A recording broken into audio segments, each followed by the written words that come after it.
Forme, quand on enlève le rôle, quand on enlève nos obligations professionnelles, c'est qui on est. Alors qui on est, comme je disais tout à l'heure, dans nos valeurs, dans ce qu'on est. Directement sur la prochaine question, c'est qu'est-ce qui se passe Ouais. psychologiquement, Mmh. quand on laisse le travail, juste occuper, toute l'identité qu'on Mmh pense mh. que ça passe à travers le Ouais. travail? Alors pour moi, ce qui se passe alors déjà il va y avoir une rupture un petit peu entre quand on dit travail, identité personnelle, cette déconnexion avec soi. On commence à construire une estime qui repose à l'externe, donc plutôt d'avoir une estime que moi j'appelle à l'intérieur de soi. L'estime va reposer sur ma fonction, mon rôle, la validation extérieure, ma performance, peut-être mon salaire aussi. Donc qu'est-ce que je vaux comme personne se transforme en qu'est-ce que je vaux peut-être même au niveau performance ou salaire Mmh. et ce qui favorise une insécurité personnelle puisque tout semble reposer sur le travail. Donc l'exemple de la maison, on commence aussi à se dire: ben si le travail va bien, je vais bien. Si le travail va mal, je vais mal». Donc c'est excessivement, déséquilibré et on est d'autant plus fragile ou sensible justement à connaître un épuisement professionnel, donc le petit parallèle, voire identitaire, Mmh. ou à sentir cette déconnexion, qu'on pense est à cause du travail. Et peut-être la question aussi dans l'épisode, ça serait de questionner: «Est-ce que c'est vraiment mon travail qui?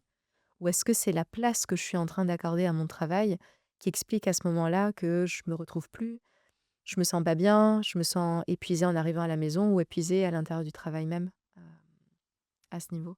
Je sais pas si je réponds à tes questions, Phil? Oui, non, Ce bah, serait en une fait, insécurité, effectivement, c'est une question, qui en fait, chaque question, je me rends compte que ça ouvre aussi vers d'autres oui. questions, sous-jacentes aussi, ce qui est super intéressant. Puis je suis une personne, du coup, pour faire le lien avec toi Ouais, aussi, je sais pas, je suis une personne, j'estime être créative, donc je ouais. suis et c'est vrai que quand tu me poses une question, il y a beaucoup de connexions qui se font, dans mon cerveau à ce moment-là. Alors une question m'amène à une idée, m'amène à une troisième, ce Exact. qui, ouais. Bah, moi, en tout cas, personnellement aussi, je considère qu'on repose pas que sur notre, métier, mais moi, personnellement, c'est un peu je suis un peu la somme, Mmh. de toutes les choses que je fais aussi en dehors de mon métier. Oui. Hem et ça peut être des choses qui ont rien à voir entre elles Mmh mh. et je trouve, bah, la personne, telle que je suis, bah, c'est tout ça. Si j'enlève un des morceaux, bah, je serais comme je Mmh. me sentirais un peu incomplet Mmh. plutôt que de vouloir être, parfait dans une Mmh chose, mh. mais c'est ça. Justement, quand tu nommes, la question de, bah, l'identité personnelle et on en vient et tu as aussi des exemples là-dessus. C'est, quand on enlève justement ce rôle, Mmh. le titre ou la fonction, dans le travail, qu'est-ce qui reste Ouais. finalement? Et comment toi tu définis l'identité personnelle? OK. Alors je vais peut-être commencer par la fin de ta question. Comment je définis l'identité personnelle? Pour moi, c'est ce que tu viens de dire, Fille. C'est ce qui reste quand on enlève l'uniforme, quand on enlève le rôle, quand on enlève nos obligations professionnelles, c'est qui on est. Alors qui on est, comme je disais tout à l'heure, dans nos valeurs, dans, ce qu'on aime, dans ce qui nous anime, dans, nos blessures, dans notre histoire personnelle, dans ce qu'on est en train de travailler. Hem Les valeurs, ça peut être très, très varié, hein. Au niveau des valeurs, ça peut être, discipline, ça peut être, la créativité, ça peut être la sensibilité. C'est justement ce qui reste quand on ne produit pas, quand on ne donne pas et quand on reçoit pas de validation externe par Mmh. rapport à ça. Finalement, c'est aussi des choses que tu, n'exposes pas non plus dans le travail, à quelque part, Alors cette partie oui, là c'est là d'identité. où tu soulèves quelque chose pour moi d'intéressant. On a tendance à comment je pourrais à utiliser le travail comme un moyen pour prouver sa propre valeur et pour définir son identité. Moi, ce que je trouve très intéressant, c'est d'abord de faire l'étape inverse, c'est savoir qui on est pour choisir un travail et pas choisir un travail et voir après qui est-ce qu'on est dans le travail. Donc, se poser ces questions en amont de qui est-ce qu'on est et voir comment est-ce que je peux manifester cela dans mon travail et pas l'inverse, pas laisser le travail nous définir en tant que personne. Ah ça, bah, justement, j'ai une question Ouais, qui me chauffe, comme ça, c'est, ouais. heu, cette espèce de dynamique entre, Mhm. qui définit qui ou, Ouais. qu'est-ce qui, quoi définit quoi? Mhm. Hem, Est-ce que à l'enfance, on cherche entre guillemets, un travail qui nous ressemble? Mhm. Ou est-ce que, avec le temps et une fois qu'on on a ce travail, est-ce que ce travail finit, par définir qui, on était? Mais finalement, on n'est plus vraiment cette même personne que quand Ouais, on a ouais, commencé. ouais. Alors pareil, je ne sais pas s'il y a une réponse à ça ou il y en a des multiples. Hem, on choisit un travail par rapport à qui on est ou alors par rapport à qui on est. Dans la plupart des cas, j'ose espérer que c'est ça. Parfois, on peut aussi choisir un travail par rapport à ce que ça apporte ou ce qu'on perçoit comme bénéfice secondaire. Donc on pourrait s'oublier un petit peu dans l'être pour dire: «Beh, je choisis ce travail parce que c'est un travail qui va m'apporter plus d'argent et je veux de l'argent». Peut-être c'est en écho avec qui on est. Je suis une personne où, j'apprécie, avoir de l'argent, j'apprécie faire beaucoup de choses dans ma vie et j'ai besoin, d'avoir un salaire conséquent pour pouvoir, Mmh. manifester toutes ces choses-là, éventuellement. Hem, je prendrais peut-être l'exemple pour essayer de répondre à, tu peux me répéter la question, Fif, pour Bah, m'assurer de bien répondre? est-ce que quand on était, jeune, on va Oui, dire de nos années d'études, oui. la fameuse question: «Qu'est-ce que tu as envie de devenir plus tard?» Mmh. c'est à cette période-là, on a une certaine identité. Oui, oui. Est-ce qu'on choisit, ou on s'oriente vers un métier Mmh. qui nous définirait à ce moment-là? Mmh. Mais une fois que quand on est dans ce métier-là, Ouais, heu, est-ce que ce métier-là continue toujours par nous définir? ouais. Alors, oui, j'estime que malheureusement, dans la société dans laquelle on est aussi à l'école, on nous apprend pas à savoir qui on est. Donc quand on nous demande de définir un métier, la plupart d'entre nous, on ne sait pas qui on est et on doit quand même faire un choix. Mmh. Ce qu'on s'aperçoit, alors je suis peut-être un peu biaisée parce que je reçois aussi, une population, spécifique qui a reconnu ces difficultés en rencontre, mais c'est que les gens ou les personnes choisissent un métier et finissent par se rendre compte pendant les études ou après les études: «Je me reconnais pas là-dedans» et c'est très intéressant, c'est un peu cette phrase qui vient: «Je me reconnais plus, je me reconnais pas. Mmh. C'est pas moi». Et c'est là où soudainement il y a ce contraste entre qui on est et le travail qu'on a choisi, ou l'inverse, où des personnes qui pourtant savaient qui elles étaient, choisissent un travail, commencent à tellement s'épanouir là-dedans, mais commencent à limiter, comme tu disais, toutes les autres facettes de leur vie pour, développer d'autres aspects, d'elles-mêmes. Et le travail commence à devenir une certaine prison, j'espère, d'épanouissement, mais parfois aussi d'épuisement, parce que on peut pas juste se définir avec une facette ou un rôle ou une utilité dans le monde. On est bien plus complexe que ça. Le travail, encore une fois, contribue, mais ne devrait pas définir notre identité. Pour donner un autre exemple, qui est très parlant pour moi, quand on suit le cas, d'athlètes de haut niveau qui ont performé, qui ont été reconnus en lien avec le travail, hein, dans leur sport Mmh. et qui soudainement, assez jeunes, à la trentaine, connaissent, eux, une retraite, alors que nous, on la connaît bien plus tard et se retrouvent face à un néant, presque un vide existentiel qui définissent comme ça: «Mais, j'ai plus aucune utilité dans ce monde. Qui je suis? Qu'est-ce que je peux faire? Je ne sers plus à rien, je ne suis plus rien». Et c'est intéressant, c'est: «Je ne sers plus à rien, je ne fais plus rien» devient: «Je ne suis plus rien». Mmh. Et c'est là, on voit qu'il y a peut-être eu un surinvestissement de l'activité physique en tant que telle et une confusion également entre le sport et l'habileté. C'est pas tant ce qu'on fait qui est petit, mais c'est le regard qu'on pose dessus.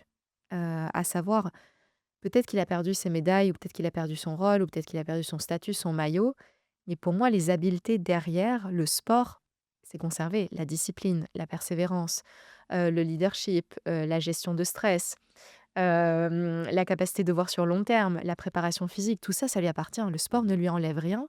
Le sport, pour moi, ou le travail était simplement un terrain où se manifestaient ses habiletés, ni plus ni moins. J'aime beaucoup quand tu parles d'habilité aussi, Mmh. en fait, de compétences Oui, et puis exact. que finalement, ces compétences, peuvent être aussi transversales. Oui. Chose que j'ai l'impression que moi, en tout cas, Mmh. dans mon réseau un peu d'entrepreneurs, les gens ont parfois du mal à reconnaître, en fait, ces habilités-là. Je dis comme: «Non, mais ces acquis-là, tu c'est des choses que tu peux les mettre et les transposer, dans Exact. d'autres sphères» À généraliser. et hem et je fais un petit aparté, mais ça Oui. ça me fait penser en t'écoutant que le travail, si on investit trop là-dedans, c'est presque comme si on investissait, en fait, tout notre, accomplissement, bonheur, plaisir, dans, le travail comme s je fais un parallèle, mais comme, aussi dans les relations, Oui. intimes aussi, Oui. Excellent. relations amoureuses où, notre bonheur dépendait comme si Mmh. dépendait d'une seule et même personne qui nous fournit tout ça. Elle nous fournit un cadre, elle nous, valide, et cetera. Comme le travail Oui. presque. On se sent presque parfois, utile, parce qu'on Mmh. on est en relation avec cette personne-là et dès lors où cette personne-là part, Ouais, où, il y a un dysfonctionnement, on sent comme vraiment un vide, ouais. quelque part. On est, j j'ai l'impression de plus être personne, de plus retrouver, C'est un excellent mot, ouais. la le même travail, on va plus m'accepter ou un autre travail ne va plus m'accepter parce que Mmh je mh. voilà, Mmh. comme un sentiment d'échec, Ouais. énorme, hein et bien sûr, c'est pas du tout le même poids entre le Mmh. travail, mais parfois si, j'ai l'impression que j'entends dans mon entourage. C'est très juste, hein, parce que là, excuse-moi de te couper, Fille, mais ce que tu dis, ça résonne beaucoup. Je pense que le travail a été mis un petit peu comme quelque chose à acquérir. Notre valeur repose sur le travail, mais c'est très juste également. Le fait d'être en couple aujourd'hui, on pourra aussi Mmh. peut-être, faire un autre article sur ce sujet. Être en couple est aussi énormément valorisé comme une réussite et on a eu tendance également à s'attendre que tout ce qu'on a besoin soit dépendant de l'autre, soit reposé sur la personne qu'on choisit. Absolument, ouais, c'est Et ça. que quand ça vient casser, on le vit comme un échec personnel. Qui je suis sans cette personne? Encore une fois, comme si notre identité avait été prisonnière d'une personne ou qu'on avait, comme tu dis, mis tout notre épanouissement sur une seule et même personne. Ouais. Ouais, aussi que notre, grille ou système de valeurs, Mmh. dépendait un peu de l'extérieur, en Ouais, fait, ouais. une tierce personne ou une tierce, enfin, Mmh. entité qui est soit notre supérieur ou Mmh. soit le travail ou la société, Ouais. finalement. Ouais. Et non, en tout cas, c'est vrai qu'on pourrait vraiment faire un autre article Oui. là-dessus. Donc en poursuivant justement dans cette lignée, c'est, toi, en fait, si je me permets, si toi, Paola, en tant que personne, qu'est-ce qui te reste toi, si tu enlèves justement cet uniforme de psychologue, de formatrice et d'entrepreneur? OK. Alors, si j'enlève tout ça, je vais essayer de me définir. Puis on voit aussi que l'exercice est pas simple, parce qu'on n'a pas du tout l'habitude de se poser cette question de qui on est quand on ne travaille pas et en dehors des rôles, hein. Je pourrais pas dire: «Je suis l'amie», Mmh. je alors, pour des mamans aussi que j'accompagne, souvent c'est: «Ah, je suis mère de famille», mais c'est encore un rôle. Ouais, C'est qui tu es en tant que personne. Donc moi, j'essaierais peut-être de dire, oui, c'est très personnel. Je pense que je suis une personne qui me questionne beaucoup sur l'environnement qui m'entoure. J'aime beaucoup aller chercher ce qui n'est pas visible à l'œil nu, en première place. Donc ça, c'est ce qui m'anime. J'aime me poser des questions sur, les évidences, les idées un peu, qu'on entend dans la vie de tous les jours. J'aime questionner ce qui n'est pas dit, j'aime questionner ce qui n'est pas vu. J'aime aller explorer un peu sous la surface, hein, comme on voit ici dans les épisodes. Je suis quelqu'un qui est profondément, je pense, animé par un besoin d'humanité, que ça soit là, pour le coup, comme personne ou dans mon travail. Puis là, on voit mon travail, pour moi, c'est simplement un terrain pour manifester qui je suis déjà dans la vie de tous les jours ou certaines facettes, hein, de cette personnalité. Hem, d'ailleurs, j je comprends, j'entends quand tu parles de, heu, cette motivation, en fait, pour ton humanisme, en fait, à travers ton métier, mmh mh. avec le Mmh. bagage de connaissances que tu as, Mmh mh. d'où un peu ce projet un peu de podcast pour Mmh. délivrer, en fait, Exact, aider les gens exact, ouais. en dehors Voilà, ça du se cadre clinique, manifeste, hein. exactement, ça se Heu, manifeste à travers le podcast, hein, oui. Je suis quelqu'un aussi, je n'aime pas les étiquettes, je préfère, essayer de comprendre que d'étiqueter, je préfère explorer plutôt que de cataloguer une personne. Donc ça m'anime beaucoup, la compréhension, d'aller toujours un petit peu plus loin, un petit peu plus en profondeur. Je suis une personne qui aime beaucoup rire, aussi, donc j'utilise l'humour en ouais. rencontre comme, outil, d'élaboration et de prise de recul par rapport à certaines difficultés qu'on peut vivre. Hem, J'accorde énormément d'importance au non-jugement. Je trouve que le jugement, fige et puis nous limite énormément dans le potentiel humain. Pareil, là, ça pourrait être les ressources. Pour moi, c'est fondamental, aussi tout le travail du potentiel humain, donc l'humanité. Je suis une personne qui porte aussi des histoires. Je porte mon histoire. Je porte, des histoires de ma famille, je porte des histoires d'amis, je porte les histoires des femmes que j'accompagne ou des enfants que j'ai pu accompagner ou des parents.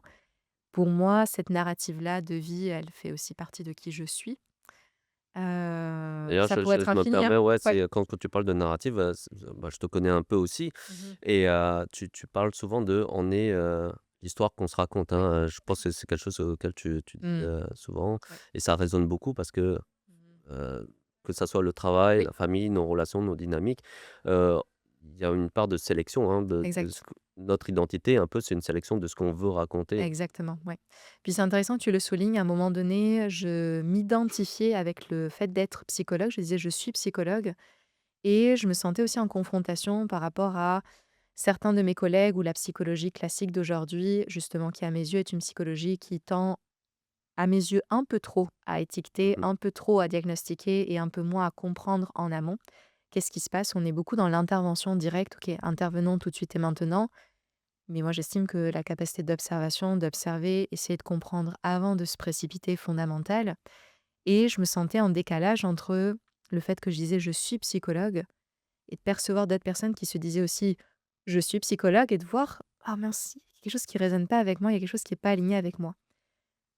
Et petit à petit, à essayer de définir, mais en fait, je ne vais pas me définir à travers le titre de psychologue qui est beaucoup trop large, beaucoup trop généraliste, mais qui je suis en rencontre. Et je me définis comme une psychologue dynamique qui questionne, qui confronte beaucoup, qui demande un travail qui est pas facile. J'espère pouvoir parler de l'inconfort, faire de Mmh. l'espace thérapeutique, un endroit inconfortable, mais à la fois suffisamment confortable pour parler de situations difficiles.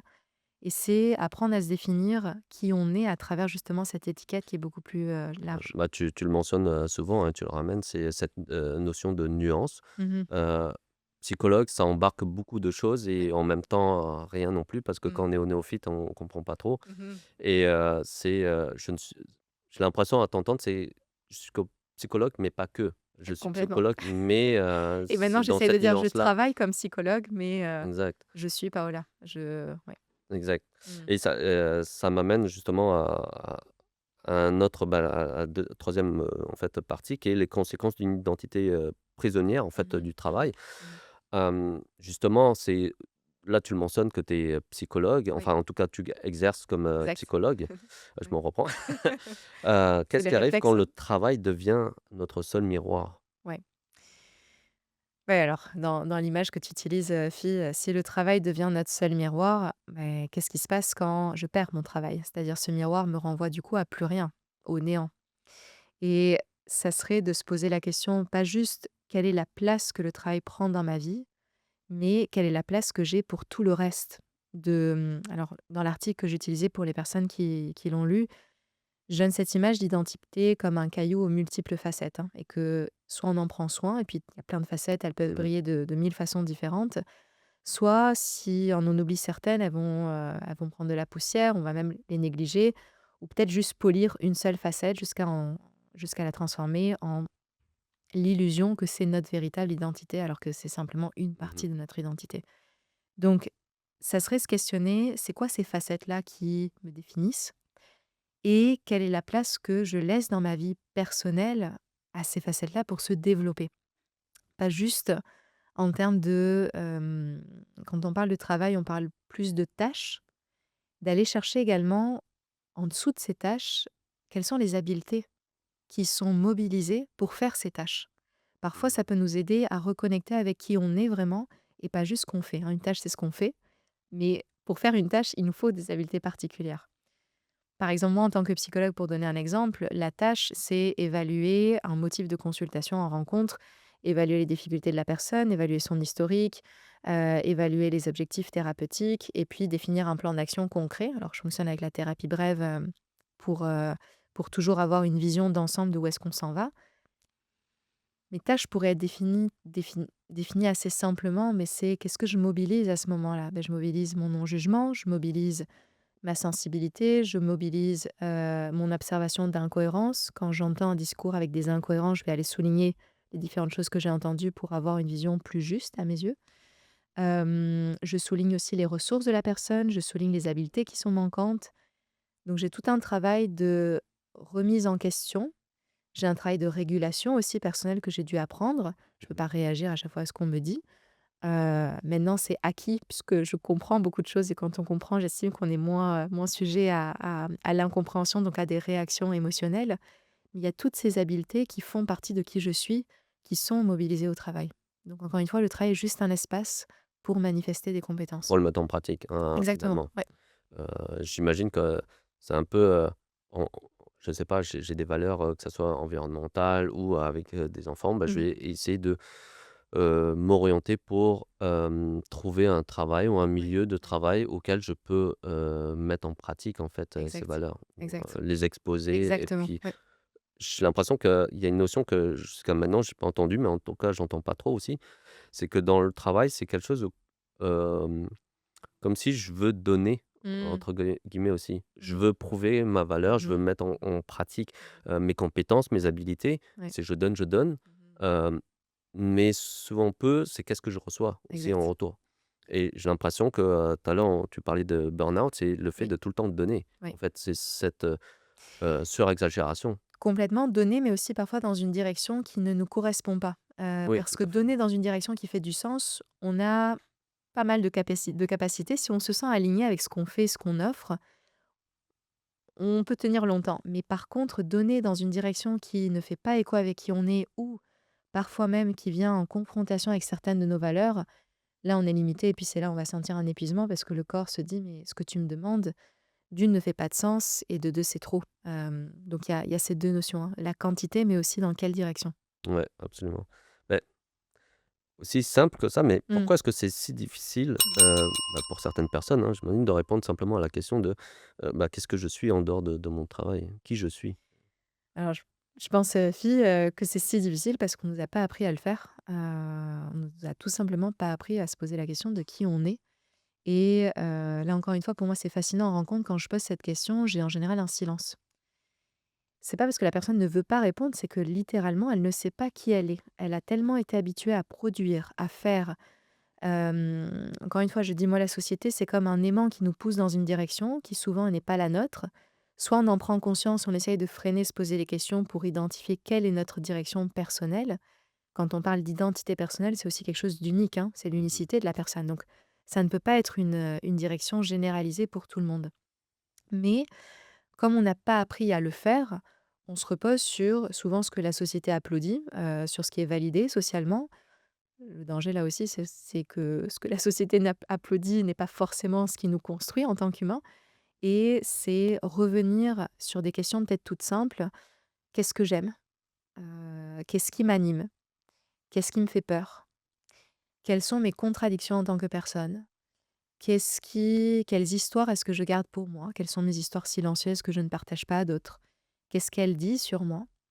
Qu'est-ce que j'admire chez quelqu'un d'autre? Ça peut être ça aussi, ça peut être des questions relativement simples, mais essayer de sortir du faire. Mmh. Partir avec elle Et comment à tu poserais cette question-là justement? Heu, Hormis, qu'est-ce que tu fais dans la vie? ouais. Est-ce que ça serait comme: «Qu'est-ce que tu aimes dans la vie?» par Alors je exemple, pourrais poser oui, qu'est-ce que tu aimes? Même ça des fois c'est difficile. Qu'est-ce que Ouais. tu aimes faire en dehors de ton travail? Parce que très souvent des fois j'ai aussi des réponses en lien avec le travail. Qu'est-ce que tu aimes faire en dehors de ton travail? Donc ça peut être j'aime faire la couture, donc tout ce qui est artistique, on peut généraliser pour Mmh. voir ce qu'il y a d'autres choses. Tu es une personne peut-être créative, tu es une personne créative, là on est plus dans le être. Qu'est-ce qui t'anime? Qu'est-ce que, hem, dans ton temps libre, qu'est-ce que tu aurais envie de faire? Si vraiment tu as une semaine de temps libre, quelles sont les 3 premières activités que tu aurais envie alors là, tu vois, je suis dans le faire, mais parfois à travers le faire, j'arrive à connecter avec être, Mmh. pour redéfinir quelque chose, si la personne me dit: «J'aimerais faire du sport», tu es une personne sportive. Le sport est quelque chose d'important pour toi. Qu'est-ce qui te fait peur? Qu'est-ce qui Quelles sont tes valeurs? Quelles sont les habiletés que tu mobilises au travail? Pareil, pourrait nous donner des informations sur des compétences de la personne, mais qui en disent plus sur elle et pas tant sur les tâches en tant que telles. Waouh. Et génial, parce qu'après là, ça m'amène justement, c'est comment reconstruire une identité plus large. Là, tu Mmh. parles de tu l'as un peu abordé, Ouais. justement de en dehors de travail, Mmh. entre nos passions, nos intérêts, nos hobbies, ou ce qu'on aime. Donc j'ai l'impression que c'est déjà un peu plus large, en tout cas moins réducteur que, se définir par son Mmh mh. travail. Mmh. Heu, mais pour ceux qui nous écoutent, c'est, comment, c'est ça, reconstruire cette Mmh. identité plus large pour ceux et celles qui se sentent en tout cas se définir que à travers À notre travers travail. ouais. Alors je pense que pour faciliter le travail, ça reste important de partir de la tâche parce qu'on n'a pas appris à définir qui on est. Donc on risque d'être bloqué à se dire, «Qu'est-ce que je réponds à cette question?» Pour donner un exemple qui me vient là spontanément, fille, je pensais quand j'accompagnais, certaines personnes aussi dans la construction d'un CV et au moment de questionner: «Qu'est-ce que tu as fait? Qu'est-ce qu'on peut mettre?» Il y avait les fameux jobs d'été, les petits jobs, qu'on disait comme ça, les Mmh. petits Ah oui. jobs et j'avais 2 possibilités au niveau du CV. Soit les petits jobs disparaissaient du CV, soit ils étaient mis en tout petit, puis vraiment en me disant: «Tu sais pas, voilà, ça c'est vraiment pas important, j'étais caissière dans une épicerie, ça sert à rien». Et toi, qu'est-ce que tu J'ai fait? Comment? Qu'est-ce que toi, tu fait? Moi j'ai fait alors, moi de mon côté, Ouais. moi j'ai fait alors moi je les ai tous conservés, mais je vais justement dire qu'est-ce que moi j'ai fait avec mes petits jobs d'été, même si j'en ai pas eu tant que ça, j'ai beaucoup misé sur le bénévolat, quand j'étais jeune. J'ai aidé ça va faire rire, j'ai aidé mon père, dans son laboratoire à créer des milieux pour ses drosophiles, c'est ce que j'ai fait, mais je l'ai mis sous forme de d'habileté. Donc je vais peut-être donner un exemple un peu plus large que mes drosophiles à moi, parce que je pense que ça va parler à personne, les milieux pour les drosophiles. Pour tout ce qui va être, tâches d'été, par exemple, donc je pense à caissière, je pense peut-être, ce qui vient le plus, animateur d'un camp de Mmh. vacances, babysitting, en tout cas, c'est les 3 comme ça qui me viennent. Si on analyse les tâches, on se dit, «Bon, bah, garder un enfant, ça sert à rien là si je postule pour une profession informatique» ou j'étais, animateur camp de jour, pareil, qu'est-ce que je vais dire avec, un poste comme directrice, ressources humaines? Mais ce que j'invite à faire et pour répondre à ta question, fille, c'est d'aller chercher en dessous de la tâche, quelles sont les habiletés que j'ai mobilisées, quelles sont les compétences que j'ai mobilisées pour faire cette tâche? Mmh. Parce que moi, quand on me dit caissière, je vois pas juste je scanne des produits, je mets les produits dans les rayons, puis je parle aux gens. Je vois, gestion de micro-conflits. Je Mmh. pense que les gens qui ont travaillé là-dedans, ça va résonner. Je vois tout ce qui est travail d'équipe. Je vois, le travail sous pression. Parfois, il faut aller très, très vite, il y a Mmh. beaucoup de clients. Je vois la régulation émotionnelle. On a des clients qui sont plus ou moins agréables et puis Mmh. d'autres, qui ont moins de patience dans leur journée, qui vont faire preuve de plus d'agressivité. Donc, il faut garder quand même un rôle professionnel à ce Mmh. moment-là. La gestion des horaires, on nous attend, donc il faut aussi gérer son horaire. Il y a plein de choses qui sont mobilisées. Toutes ces compétences-là, comme tu disais tout à l'heure, on peut les généraliser à notre vie en entier, pas juste le travail, mais le personnel aussi. Donc dans un CV, ce que je recommandais, c'est oui, citer, si vous voulez, caissière à l'épicerie, mais ce qui est plus important, c'est moi j'ai invité à faire au début du CV la première partie, quelles sont les compétences Ouais. que vous avez acquises pour justement, se définir soi. Je suis une personne qui, parvient à travailler en équipe, parvient à collaborer. Je suis une personne qui est capable de gérer des micro-conflits dans une situation stressante. Je suis capable, d'assurer des horaires, spécifiques en journée, peu importe. Donc d'aller voir en dessous des tâches, qu'est-ce que ça mobilise chez moi?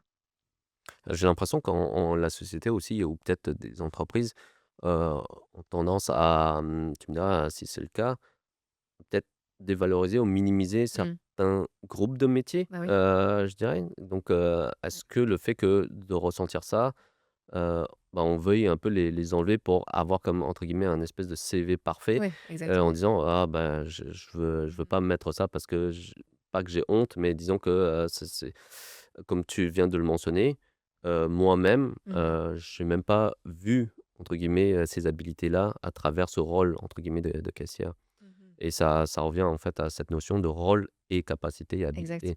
Le exact. rôle, c'est caissière, mais mes habilités sont plus grands que simplement, mon Exactement, rôle, exactement, l'indique. ouais. Donc c'est ça et puis tu le dis très justement, c'est arriver à dépasser cette façade-là qui brille, hein, que la société un petit peu ce que je disais tout à l'heure, Mmh. c'est pas parce que la société valorise quelque chose qu'il faut qu'on aille dans cette direction. La société valorise certains types de professions, certains types de métiers, mais au final, c'est aller vraiment à la racine. Qu'est-ce qui a été mobilisé? Et de se questionner, est-ce que ça, pour moi, c'est important dans ce futur, travail, métier, profession ou activité? S'appuyer sur ça. Pareil que l'athlète. L'athlète a mobilisé pour moi énormément, énormément de ressources. On pourrait dire: «Bah, oui, mais bon, maintenant il a perdu l'étiquette, c'est plus un athlète». Oui, mais c'est quand même un humain qui est capable de mobiliser 12 ressources en même temps dans une situation donnée Mmh.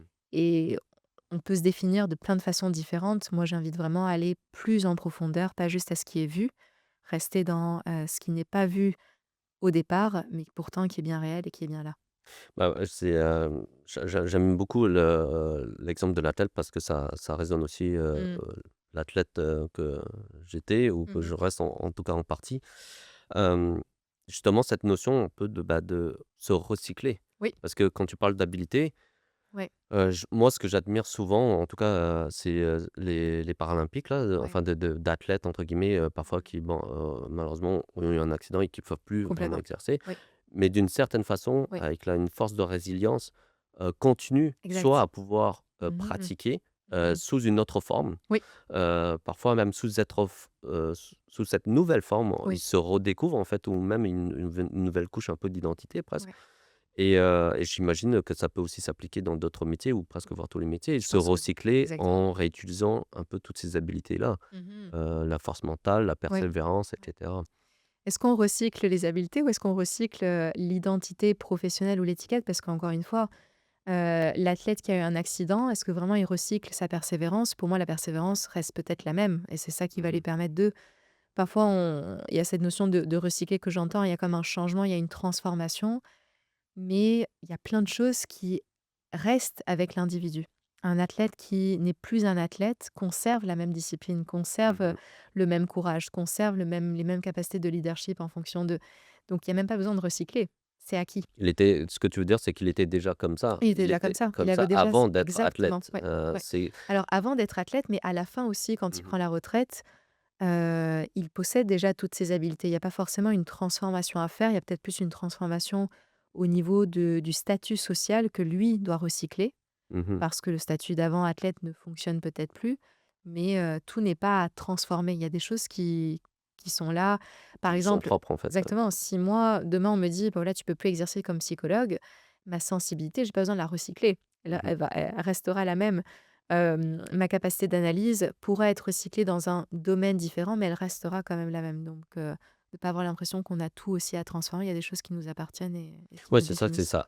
Le milieu dans lequel on va le mettre en pratique ou Mmh mh. l'exercer, Mmh. ça sera sous une autre forme. Oui, Mais exact. le contenu en fait, le fond de qui tu es reste Oui. la même. Ouais, C'est après, c'est le reste, c'est pour qui entre guillemets, tu vas le faire qui va être différent. exactement, ouais. Et justement, comment est-ce qu'on réapprend à voir nos compétences autrement que par le prisme du travail? Tu mentionnes un peu dans l'article, bah, la lecture des ressources, tu le nommais aussi tout à l'heure, ces multifacettes, de notre personnalité, les identités aussi plurielles, Mmh. qui peuvent être aussi, est-ce qu'on peut dire paradoxales ou contradictoires? Mmh mh. J'entends souvent parfois des métiers et ça, c'est quelque chose que j'admire beaucoup et qui m'inspire, tu sais, des préjugés. On Oui, peut avoir comme, je j'avais vu un documentaire où c'était un prof qui était tatoué, ouais. de partout Mmh mh. enfin de tout le visage et qui était Mmh. prof au primaire, Mmh pour mh. des enfants de 10 ans. Ça fait Mmh polémique mh. et tout ça Mmh. et donc il y a cette notion entre, sa passion à lui qui est Ouais, son identité ouais, et ce que la société, ouais, veut, ouais. entre guillemets «comme rôle», Mmh mh. d'image. Mmh mh. Justement la question c'est comment est-ce qu'on réapprend à voir qui on est, Mmh mh. heu, autre que le prisme du travail? Alors, une question complexe pour juste rebondir sur l'exemple là de du prof qui était tatoué, je trouve que ça met vraiment en lumière, ce que tu la question que tu me posais tout à l'heure et ce que j'essayais aussi de traduire. Cette façade de la société, si on s'arrête juste au visible, on pourrait partir sur des jugements qui seraient, fondés sur rien au final et que peu importe cet homme, à quoi il ressemble, comment il est, physiquement, qu'il soit petit, qu'il soit grand, qu'il soit tatoué ou pas tatoué, si je m'intéresse aux compétences, comment est-ce qu'il enseigne? C'est quoi Mmh. sa pédagogie? Comment il s'adresse aux élèves? Le tatouage n'a aucun impact sur les élèves en tant que tel, hein. C'est notre regard premier qui va focaliser sur ça, qui va partir sur des interprétations la plupart du temps biaisées, mais que si on est capable vraiment d'accueillir la compétence derrière, Mmh. peut-être qu'on pourrait définir que c'est un excellent enseignant tatoué. Mais Ça, tu le précises vraiment bien et je pense que c'est quelque chose auquel, on entend tendance à l'étouffer, c'est, reco accueillir justement ce mot, accueillir, hem, les compétences plutôt que simplement la façade de la personne. Est-ce que c'est pas par peur aussi? En tout cas, d'un point de vue général? alors peut-être par peur de d'idées qu'on a associées, à cette façade en fonction de ce qu'on voit, mais je pense aussi encore une fois, on n'a pas appris. On n'a pas appris à faire pause sur qu'est-ce qu'on voit. dans nos sens, hein, l'aspect sensoriel, que ça soit l'ouïe, que ça soit la vue, que ça soit le toucher, c'est la première réaction et c'est la première information qui vient à notre cerveau. Donc quand on voit quelque chose, on est déjà en train de traiter l'information. C'est le réflexe. Là où ça demande un effort conscient, c'est d'arriver à faire pause et de dire: «OK, qu'est-ce qui est là, mais que je ne suis pas en train de voir?» Mmh. ça, c'est ce qui me passionne dans la vie, c'est je suis comme ça. J'adore prendre ce temps, supplémentaire, que ce soit en rencontre, que ce soit dans la vie personnelle, que ce soit par rapport à moi-même. C'est j'ai des réactions, mais qu'est-ce qui est en train de se dérouler en même moment et je ne suis pas en train de voir? Et pour ça, on a besoin, donc c'est une habileté évidemment qu'on apprend et qu'on développe, de prendre un temps, de faire pause et de se dire: «OK, ça, c'est ce que mon cerveau est en train d'interpréter tout de suite et maintenant, mais si je lui laisse un tout petit peu plus de temps, qu'est-ce qu'il peut me dire aussi?» Mmh. Et généralement, c'est un effort qui demande, c'est un effort qui demande du temps, qui demande de l'énergie, qui demande, une certaine flexibilité mentale pour sortir un petit peu de ce qu'on ne voit pas, de ce qui n'est pas dit, pour avoir accès, à mes yeux, à quelque chose qui a beaucoup plus de valeur et de qualité que ce qui est accessible pour tout le monde. Bah, j'aime bien que tu nommes en fait cette idée de ce qu'on voit, on juge un peu par ce Ouais. qu'on voit, bah, peut-être que c'est notre cerveau qui fonctionne comme ça. Mmh. Ça m'amène justement aussi à ce heu, dit-on: «À ce que l'habit ne fait pas le moine». Oui, Est-ce que toi-même tu as été biaisé en disant comme: «Ah, je vois cette personne», hem, par exemple, je prends un exemple, qui un peu oui, cliché peut-être, oui, mais, j'ai tout le même. mettons que, pour un coach sportif, tu vois que, elle est pas en shape, par exemple, elle est pas en forme. Est-ce Mmh. que tu ferais «confiance» entre Ouais, guillemets c'est vrai à que une c'est un exemple. personne qui serait comme en surpoids, mais Mmh qui est, mh. coach pour des athlètes? C'est un Donc est-ce justement. ouais, ouais. Excellent exemple parce que là, tu touches pour moi quelque chose de différent. C'est-à-dire dans la compétence que le professionnel en question doit avoir.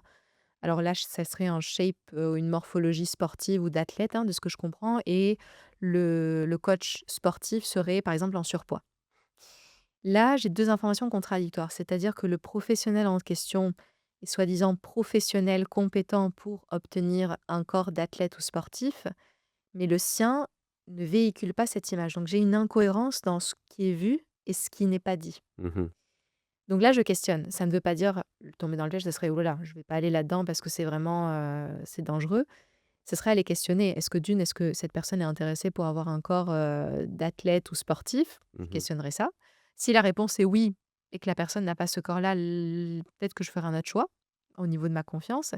Si la personne a aucune motivation, pour avoir un corps d'athlète ou sportif, mais me présente un travail qu'il ou elle a fait avec, des clientes en question avec vraiment une transformation physique et la transformation est là, je vois qu'il a des compétences, mais qu'il n'applique pas pour lui. C'est quand Mmh. même rare en général parce que on cherche quand même, en tout cas j'ose espérer que le travail qu'on choisit participe et contribue aussi à mettre en valeur les compétences qu'on a. Donc là, ça serait une sorte de contradiction. Il Mmh. faudrait aller explorer un petit peu plus, mais oui, dans un premier temps, ma réaction et mon réflexe spontané Ouais. serait de dire, si j'ai 2 choix, mon premier réflexe serait de dire: «Je prends la personne qui, a une cohérence entre ce que je vois et ce qui n'est pas dit, plutôt que celle-là». Mais je pourrais aller explorer également. Non, mais c'est très bien que tu nommes, Mmh. justement, enfin, en tout cas, j'ai l'impression qu'il y a pas beaucoup de monde aussi qui qui vont vouloir aller chercher à explorer Mmh. un peu plus loin que justement cette façade «visuelle» entre Oui, guillemets, que oui, l'habit ne fait pas le moine. oui, J'ai pris expressément en fait cet exemple parce que, dans cet aspect heu, bah, d'image, oui, hein, que oui, la profession renvoie, oui, il j'ai l'impression que dans l'aspect esthétique, parce qu'il y a une notion esthétique plus oui, dans le corps que dans la performance oui. du corps, et parce que dans d'autres cas, pour faire l'avocat du diable un peu, Mmh. heu, tous mes coachs, sportifs que j'ai ou maîtres et tout ça, Mmh. parfois c'est des personnes de 70 ans, Mmh. et entraînent les meilleurs athlètes, Oui, du monde, oui, que ça soit même des acteurs comme Jet Li, Jackie oui, Chan et tout oui, ça. oui. Parce Heu, qu'il y a la connaissance aussi. Il y a la exact, connaissance, mais il y a aussi l'histoire de vie de cette personne. C'est-à-dire à 70 ans, on ne peut pas non plus évaluer les compétences physiques d'une personne qui aurait peut-être la trentaine, mais dans l'histoire de vie, on peut aussi en général, une personne de 70 ans qui a une mobilité, une flexibilité qui n'est pas la moyenne de cet âge-là, donne aussi un sentiment de oh waouh, il y a eu toute une histoire de vie et tout un ensemble d'expériences de compétences qui fait ouais. que je peux faire confiance. Donc pour moi, là, il y a une cohérence. Chercher un autre exemple, fille, pour, par rapport à l'exemple là du coach sportif, mais qui est en surpoids. Pour moi, il y a quand même une incohérence à souligner. Ça serait pareil pour un dentiste qui a des dents, Ouais, ouais, abîmées, mal entretenu, mal ouais. entretenues.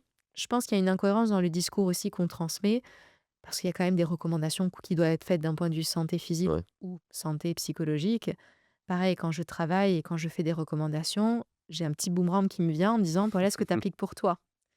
Pourtant, Parce on en connaît, que, hein, aussi. Bah, j'en ai vu des heu docteurs qui fument, hein, entre guillemets. il y en a Il aussi, y c'est a ça. aussi cette Mais il y en a qui sont incohérence-là c'est aussi. acquis, ils Ouais. le savent, mais peut-être ça va pas être les coachs d'arrêter de fumer, voilà, un coach qui dit, «Je vais vous arrêter à fumer, mais je fume la cigarette en rencontre».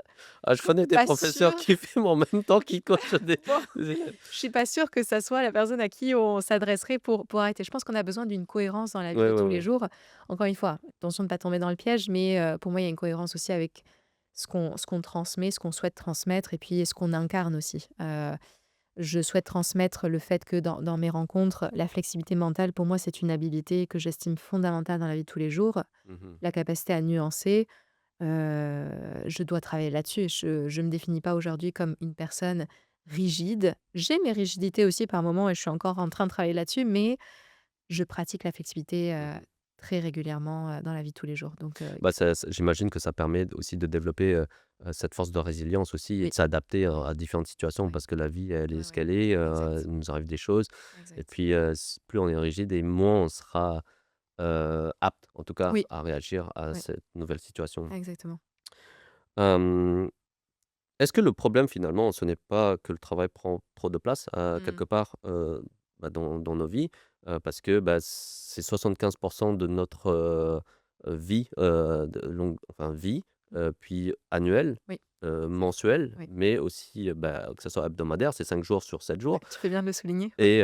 et c'est aussi, 8 à 9 heures Mmh. sur, 24 heures entre Mmh. guillemets, qu'on Mmh. tient.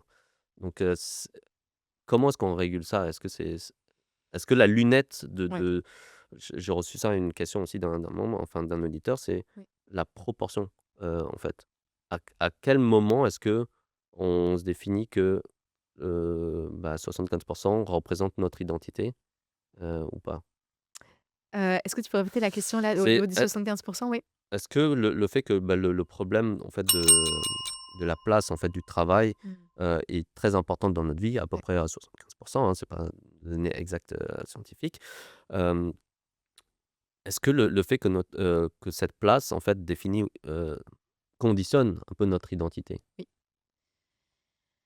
Je vais peut-être retourner la question à l'envers, en espérant que je réponde quand même un petit peu en partie. Le travail prend énormément de place et ça, tu l'as dit, on est dans une société, hein, 5 jours semaine, 75 du temps, quand on est éveillé. Il y a des choses qu'on peut plus difficilement changer, c'est pas impossible. Mais on pourrait assez rapidement se frustrer ou se trouver coincé face à un mur parce qu'on a des obligations et on ne peut pas aller voir, l'employeur en question et dire: «Hey, je vais travailler aujourd'hui 25 cette semaine et le reste, je vais, développer mes facettes parce que la psy Paola m'a dit qu'il fallait le faire». Je suis pas sûre que ça va passer. Donc avant de vouloir diminuer le temps, là, pareil, façade, je pourrais juste m'attarder au niveau de l'horaire, du temps que ça prend. Je pourrais me questionner à l'intérieur de mon travail, quelle est la partie plaisir? Quel est Quel temps est-ce que je consacre dans ces 75 de mon temps au travail à m'épanouir, à développer des habiletés qui définissent qui je suis, pas juste ce que je fais? Quelle est la place que j'accorde à être dans mon travail? Et peut-être que comme ça, il y aurait un pourcentage différent de se dire: «Oui, c'est vrai, je travaille 75, mais quand je suis au travail, je suis moins dans 60». Mmh. Je dois me forcer un petit peu, certaines choses m'intéressent moins, il y a quand même des obligations qu'on a dans tous les travails. Moi la première, il y a des choses qui me passionnent dans ce que je fais. Il y a des choses que je vois plus comme des tâches, mais ces tâches-là ne prennent pas 75 de mon temps. C'est Ouais, très limité. Donc d'aller se questionner, c'est ça. Quelle est la place à être? Quelle est la place à développer des habiletés qui définissent qui je suis dans ce 75 au travail? Et pas juste essayer de diminuer le pourcentage, du travail dans ma vie.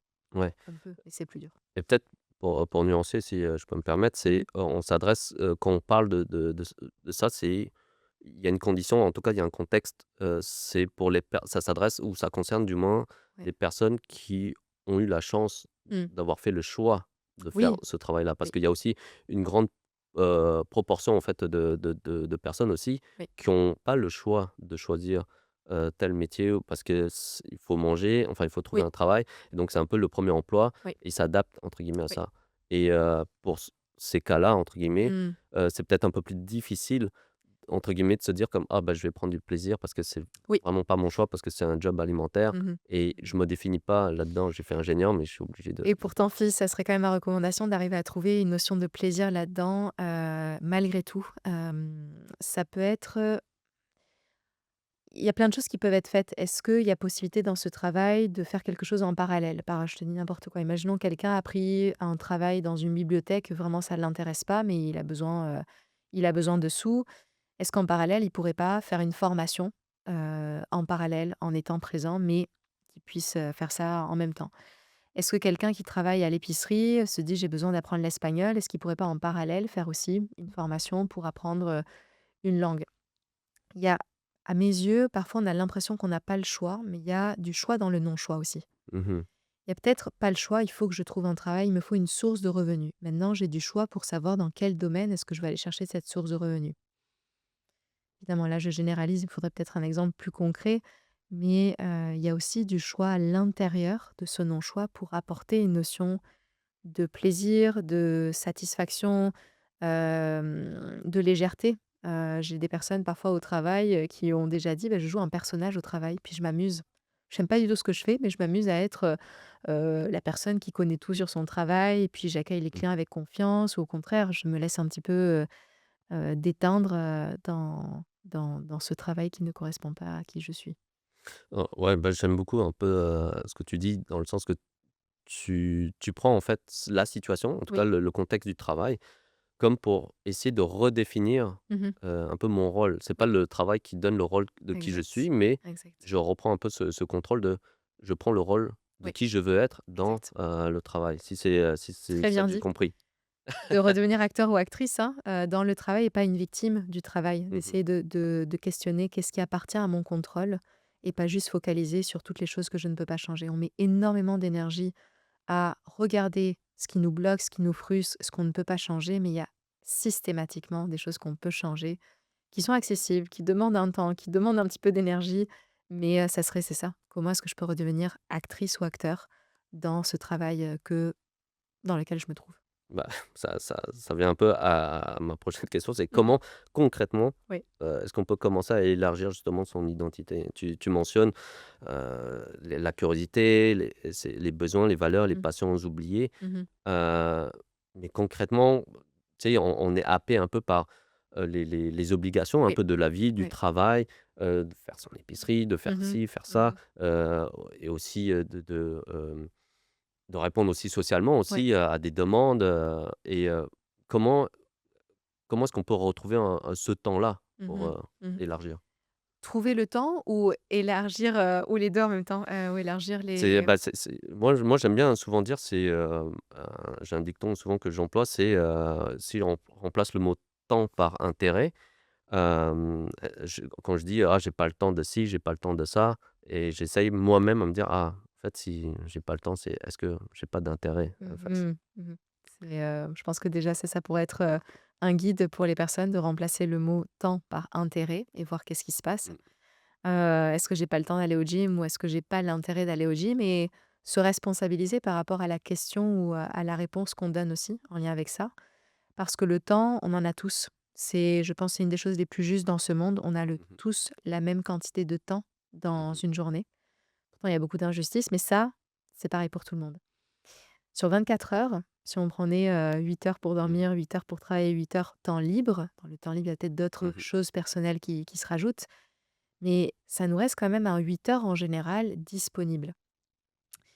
Ça pourrait être donc déjà remplacer le mot temps par intérêt, ça pourrait être de revenir un petit peu à l'enfance pour les personnes qui ont une enfance, où ils ont eu l'impression qu'ils ont pu aussi s'exprimer tels qu'ils étaient. À l'enfance, on demande moins de faire, même Mmh. si je nuance dans la société d'aujourd'hui, je vois encore de plus en plus, la notion de faire prendre place à l'enfance, hein. Regarde qu'est-ce qu'il fait, regarde, il sait déjà apprendre à lire, à Mmh. écrire et cetera. Qu'est-ce que la personne faisait enfant? Comment est-ce qu'il ou elle consacrait son temps libre? Encore une fois, j'essaie de sortir de ces activités qui ont une source qui stimule énormément ou que me même une source un peu addictive comme les jeux vidéo pour donner un Mmh. exemple. S'il y avait pas les jeux vidéo, qu'est-ce que la personne prenait plaisir à faire? Parfois, ça peut nous reconnecter avec être. Mmh. Moi, par exemple, j'étais une personne, j'aimais beaucoup tout ce qui était, artistique. J'aimais peindre, j'aimais dessiner, j'aimais danser, j'aimais le théâtre. Aujourd'hui, dans ma vie, je vois que j'ai moins laissé de place à ces activités-là, mais à travers le théâtre, la peinture, le dessin, la danse, je m'aperçois que j'aimais beaucoup créer des choses nouvelles et faire des liens. Et aujourd'hui, comme psychologue, je continue à faire des liens dans ma pratique. Tout ce qui est visuel, j'étais fascinée par les images, j'étais fascinée par la photographie. Dans ma pratique, j'utilise beaucoup de métaphores pour mettre en scène des concepts, complexes à mes yeux Mmh. et essayer de le traduire sous forme d'images, de métaphores pour que ça puisse résonner. Donc on n'a pas forcément besoin de se dire: «Oh non, il faut que je trouve une activité de danse ou de théâtre pour m'épanouir». Mmh. Pareil, cette activité-là, qu'est-ce qu'elle mobilisait en moi? Qu'est-ce qui me plaisait? Si c'est la créativité, pas forcément artistique, mais au niveau des idées, quelle est la place que je laisse dans mon travail à créer quelque chose? Même à l'épicerie, on peut créer des choses. Je laisse chaque personne peut-être imaginer, ce qui vient, mais c'est possible et d'essayer de reconnecter avec qu'est-ce qui m'anime? Qu'est-ce qui me donne l'impression que je fais quelque chose peut-être, mais je me rends même pas compte ou que le temps passe très vite. Cette notion de temps qui passe vite aussi, des fois nous donne une information, qui qui est-ce que j'étais à ce moment-là? Pas juste est-ce que qu'est-ce que j'étais en train de faire, mais qui est-ce que j'étais? Ouais, cette notion de d'oisiveté, de faire sans obligation, sans Mmh. objectif, ou pour quelqu'un, mais simplement le faire par un pur Exact. plaisir. Ouais. Si tu pouvais poser une seule question aux auditeurs, auditrices, pour qu'ils explorent justement leur identité, Mmh. ça serait laquelle? Je vais peut-être me répéter, mais pour moi, ça serait: qui es-tu derrière l'uniforme de travail? Qui es-tu derrière ton rôle ou tes rôles? Qui es-tu derrière tes obligations? Que reste-t-il derrière cet uniforme-là? Que reste-t-il derrière ces rôles-là que tu t'es donné ou que la société te donne? Et si la personne ne sait pas, je pense que ça serait déjà un excellent point de Ils départ. C'est t'appellent. qu'il y a tout à bon, on m'appelle, mais il y aurait déjà tout à explorer si la personne, ne sait pas par où commencer. C'est justement, c'est déjà un excellent point de départ. Bon, voilà, donc c'est finalement, si je résume, c'est, heu, qui tu es ou qui sommes-nous quand on arrête de faire? Exactement, exactement. C'est, Ouais, un excellent résumé, fille. hem, Qu'est-ce qui reste quand on ne fait plus? Ouais. ouais, ouais, absolument, hein, moi, j'ai une petite question Oui. d'un ami, Romain. Mmh. Ça va être un peu la tradition, de cet épisode, enfin du podcast. Alors Romain, c'est un illustrateur, un talentueux, illustrateur et puis lui, il a toujours dessiné depuis, je pense, qu'il se souvient en fait, Mmh. qu'il dessine, depuis l'enfance et lui se définit bien sûr un peu comme, ça prend une place un peu omniprésente, un peu Mmh. et donc est-ce que ça déf sa question c'est: «Est-ce que ça définit vraiment, qui il est, ou est-ce que ça m'enferme dans un cercle identitaire, trop omniprésente?» Et que c et la conséquence, c'est la crainte, en fait, de se renfermer dans ce rôle-là. Mmh. D'illustrateur, En tant en qu'illustrateur, tant c'est ça. qu'illustrateur. Hem, je l'inviterais à essayer de changer le mot par définir, contribuer. Je pense que son travail contribue à qui il est, mais le danger serait de dire: «Définis qui je suis», parce que Romain devrait être une personne beaucoup plus complexe et beaucoup plus large que juste son travail et c'est un petit peu ça, c'est le travail, quand le travail fait partie de notre identité, mais ne la définit pas, là, le travail devient un allié. C'est comme une équipe, puis on Mmh. peut s'épanouir dans le travail. Mais c'est quand le travail se retrouve à définir toute notre identité que là, le travail devient un peu une sorte de prison et que notre identité devient prisonnière aussi du notre travail. Donc si à un moment donné, Romain se retrouve sans travail, littéralement, il peut plus exercer comme illustrateur, qu'est-ce qui lui reste? Mmh. Si son identité s'est accrochée à l'illustration, ça pourrait devenir, inquiétant ou même, comme un vide existentiel de: «Qui je suis? Qui je suis?» Alors la recommandation, encore une fois, c'est d'aller explorer un peu plus qui est-il comme humain? dans ses valeurs, dans ses désirs, dans ses peurs, dans, des rêves peut-être qu'il a eus, dans des blessures particulières, dans, des contradictions, des choses qui se mêlent en même temps, en parallèle. Il y a sûrement des choses peut-être qu'il ne s'autorise pas à exploiter parce qu'éventuellement il pourrait Mmh. percevoir qu'il y a une contradiction avec l'illustration, peut-être ou peut-être pas. Mais d'aller chercher à élargir cette notion d'identité pour éviter qu'elle se renferme dans le travail, même si peut-être aujourd'hui ça semble être quelque chose d'épanouissant pour lui, que ce soit pas la seule chose. Ouais, j'ai l'impression que pour beaucoup de métiers passion, hein, on les appelle, on les regroupe, que ça soit à travers le sport, la création, la danse, enfin tout, Ouais. différents types, d'art, c'est de se dire qu'on on entend aussi à travers la société que, si tu trouves un métier passion, tu auras l'impression de ne plus jamais travailler de ta Mmh vie. mh.